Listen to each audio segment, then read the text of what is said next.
Boss, may mag-apply na ng personal assistant. Tanggapin mo na, boss. 2 buwan pa kasing leave si Dudong eh. Sige, papasukin mo nga. Eto na, boss. Oy, mukhang namukhaan kita. Ikaw yung sumapak sa akin nung nakarang araw ah. Hindi ka tanggap. Tika mo na, boss.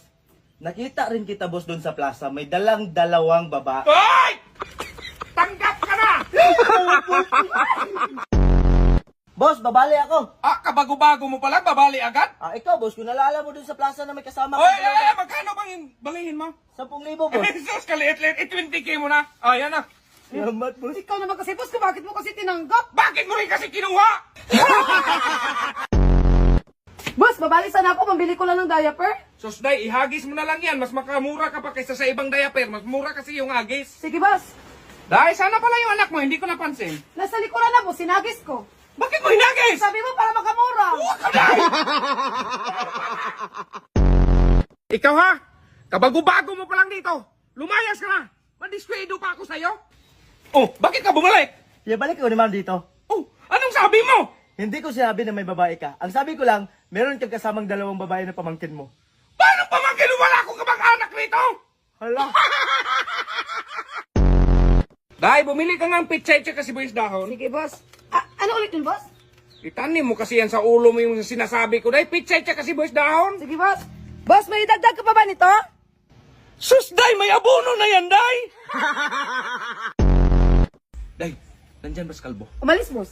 Kumusta na yung sinabi ko magmasad sa akin na babae? Ay, parating na. Parating na. Boss, ito na yan.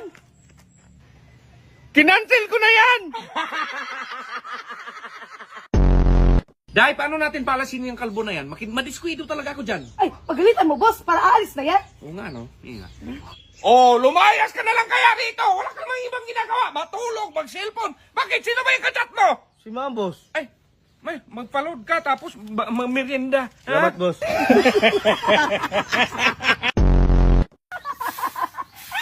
Umalis ka, Day! Saan punta mo, Day? Sabi mo, alis na.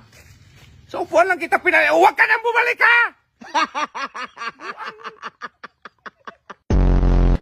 Kakainis talaga tong kalbo na to. Wala na nga sana akong problema kasi si Dudong nag-live ng 2 buwan. Itong kalbo na to dumagdag na naman. Ano problema mo, boss? Nagtanong ka pa! Maglakad ka ng 100 step ha kasi nandun yung surprise ko sa'yo. Sige, boss. 1, Oh, magligaw talaga yun.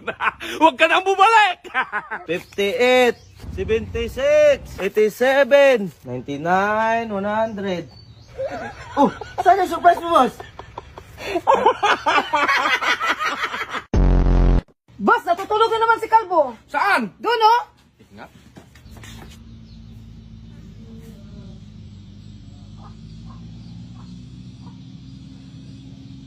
May utos ka, boss?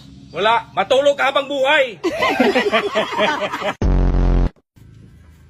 Dahil saan pala yung apple rito? Nilagay ko sa bibig ng baboy, boss. Bakit mo nilagay? Para hindi iyak kapag litsunin na. Boss, ano palang iniisip mo? Sus, Day, kadami kong problemang iniisip. Sus, boss, may kakilala pa naman ko sa dami ng problema ang iniisip na kalbo.